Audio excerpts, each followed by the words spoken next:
Jasno, da je rezultat in pa sama tekma bila enostavno taka, da ne moramo biti zadovoljni, želeli smo si več, pričakovali smo tudi boljši nastop, vendar enostavno danes je bil na drugi strani zelo pameten, čvrst nasprotnik, predvsem čvrst v obrambi, in to je bilo dovolj, da so iztržili remi. Od trenutka, ko smo imeli na terenu igralca več, se je nasprotnik popolnoma podredil obrambi in to nam sigurno ni šlo na roko, kajti 10 minut drugega polčasa, prvih 10 minut smo bili zelo nevarni, ko so tudi oni hoteli kaj odigrati, ko so jasno želeli saj priti preko centra,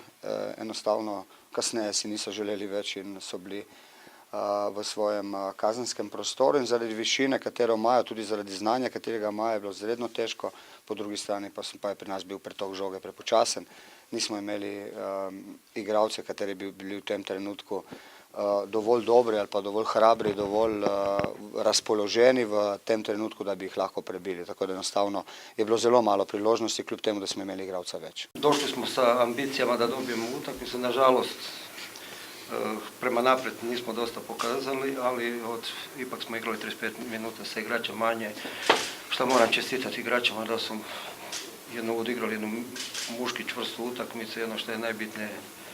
da nismo startali sa porazom u Mariboru. Moram reći da nismo zadovoljni s to točko, ampak kad ćemo to je nogomet. Po rdečem kartonu smo videli da smo centrirali naprej in vendar ni šlo, dobro so zaprli prostor, vsi so se postavili v 16 noter in dobro so rešili situacijo v obrambi. Nismo mogli dati gola, ampak kaj ćemo, nič ne moremo, ni nam šlo noter.